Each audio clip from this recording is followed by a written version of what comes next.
Section 12 of Beowulf. This reading by Tad E. Beowulf, by Unknown. Translated by Francis Barton Gummere. 33. Then he goes to his chamber, a grief song chants alone for his loss.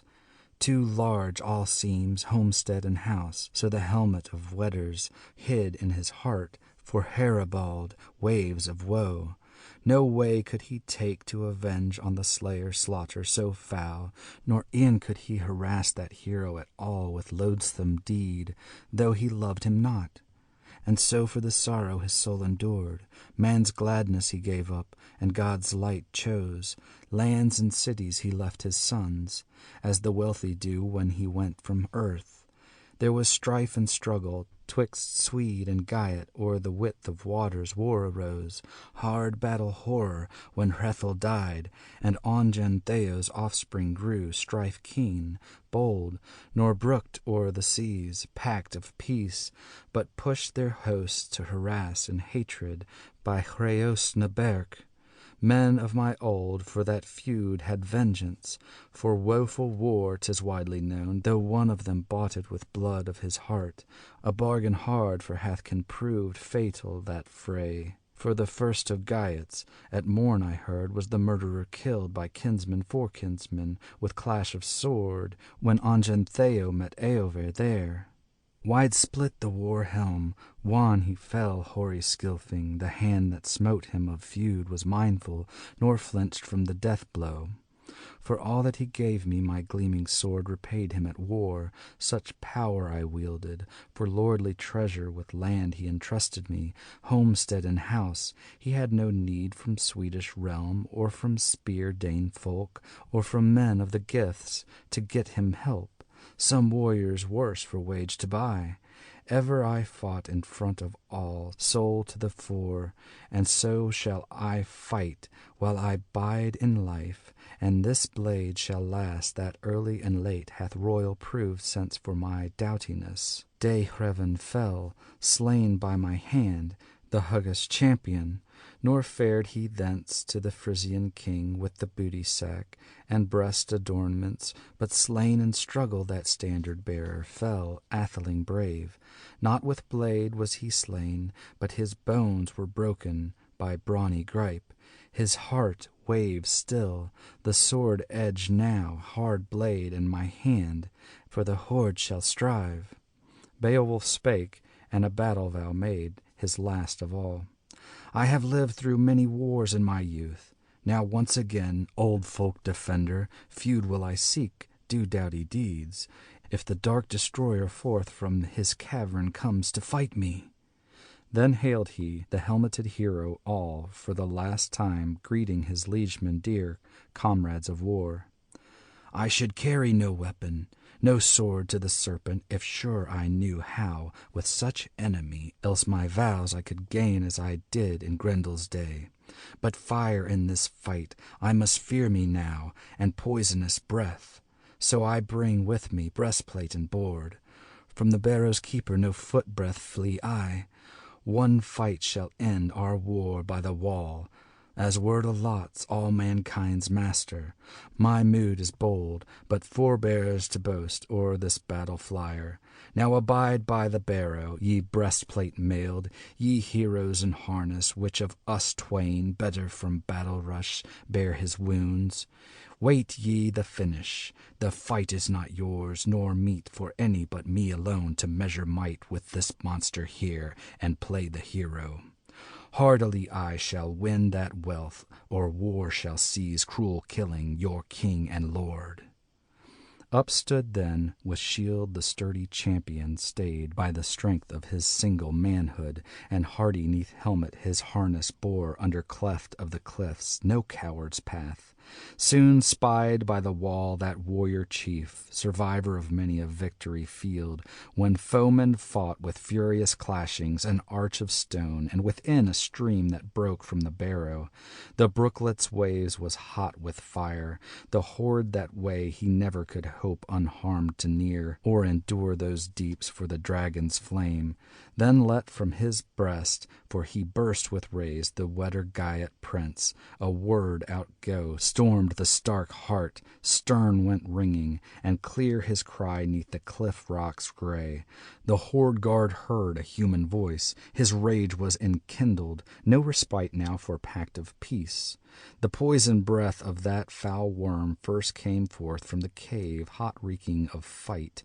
The rocks resounded. Stout by the stoneway, his shield he raised, lord of the Geats, against the loathed one.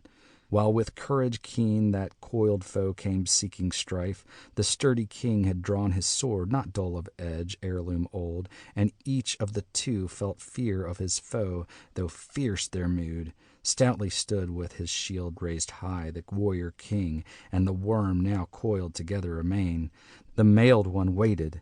Now spire by spire fast sped and glided that blazing serpent, the shield-protected soul and body a shorter while for the hero king than his heart desired.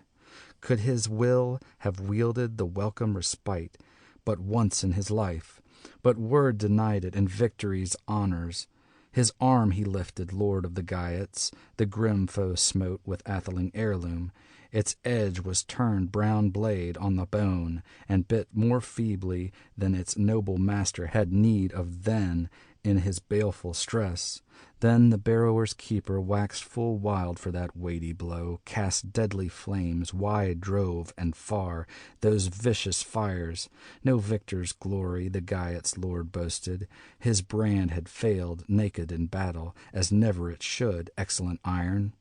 'Twas no easy path that Ecgtheow's honored heir must tread over the plain to the place of the foe, for against his will he must win a home elsewhere far, as must all men leaving this lapsing life. Not long it was ere those champions grimly closed again. The horde guard was heartened, high heaved his breast once more, and by peril was pressed again, enfolded in flames, the folk commander. Nor yet about him his band of comrades, sons of athelings, armed stood with warlike front, to the woods they bent them, their lives to save. But the soul of one with care was cumbered. Kinsman true can never be marred in a noble mind. 34. Welof his name was, Welchstan's son, Lindenthane loved, the lord of Skilfings, Alfhera's kinsman. His king he now saw, with heat under helmet hard oppressed. He minded the prizes his prince had given him, wealthy seat of the Wagemunding line, and folk rights that his father owned. Not long he lingered. The linden yellow his shield he seized, the sword he drew, as heirloom of Ian Mund, earth-dwellers knew it, who was slain by the sword edge, son of Otyr. Friendless exile, erst in fray, killed by Wechstan, who won for his kin brown bright helmet, breastplate ringed, old sword of Eton's, Onula's gift, weeds of war of the warrior Thane, battle gear brave. Though a brother's child had been felled, the feud was unfelt by Onula.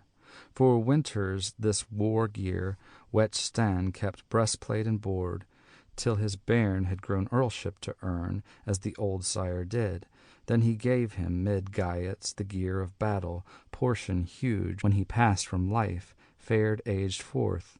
For the first time now with his leader lord, the liegeman young, was bidden to share the shrockheck of battle. Neither softened his soul, nor the sire bequest weakened in war. So the worm found out, when once in fight the foes had met. Welof spake, and his words were sage. Sad in spirit, he said to his comrades, I remember the time when mead we took, what promise we made to this prince of ours in the banquet hall, to our breaker of rings, for gear of combat to heal him requital, for hard sword and helmet, if hap should bring stress of this sort. Himself who chose us from all his army to aid him now, urged us to glory, and gave these treasures because he counted us keen with the spear, and hardy neath helm, though this hero work our leader hoped unhelped and alone to finish for us. Folk defender, who hath got him glory greater than all men for daring deeds. Now the day is come that our noble master has need of the might of warriors stout. Let us stride along, the hero to help, while the heat is about him, glowing and grim. For God is my witness, I am far more fain the fire should seize along with my lord these limbs of mine. Unsuiting it seems our shields to bear homeward hence, save here we essay to fell the foe and defend the life of the wedder's lord. I wot 'twere shame on the law of our land if alone the king out of Geatish warriors woe endured and sank in the struggle. My sword and helmet, breastplate and board for us both shall serve. Through slaughter reek strode he to succour his chieftain, his battle helm bore, and brief words spake. Beowulf, dearest, do all bravely as in youthful days of yore thou vowedst, that while life should last thou wouldst let no wise thy glory droop. Now great in deeds, atheling steadfast with all thy strength, shield thy life, I will stand to help thee. At the words the worm came once again, murderous monster mad with rage, with fire billows flaming its foe to seek, the hated men. And heat waves burned that board to the boss, and the breastplate failed to shelter at all the spear-thane young. Yet quickly under his kinsman's shield went eager the earl, since his own was now all burned by the blaze. The bold king again had mind of his glory, with might his glaive was driven into the dragon's head. Blow nerved by hate, but nail-ing was shivered, broken in battle was Beowulf's sword, old and grey. 'Twas granted him not that ever the edge of iron at all could help him at strife. Too strong was his hand, so the tale is told, and he tried too far with strength of stroke all swords he wielded. Though sturdy their steel, they steadied him not. Then for the third time thought on its feud, that folk-destroyer, fire-dread dragon, and rushed on the hero, where room allowed, battle grim, burning. Its bitter teeth closed on his neck, and covered him with waves of blood from his breast that welled. 35. 'Twas now, men say, in his sovereign's need, that the earl made known his noble strain, craft and keenness, and courage enduring. Heedless of harm, though his hand was burned, hardy-hearted he helped his kinsman. A little lower the loathsome beast he smote with sword, his steel drove in, bright and burnished. That blaze began to loose and lessen. At last the king wielded his wits again, war-knife drew, a biting blade by his breastplate hanging, and the wedder's helm smote that worm asunder, felled the foe, flung forth its life. So had they killed it, kinsmen both, atheling twain, thus an earl should be in danger's day.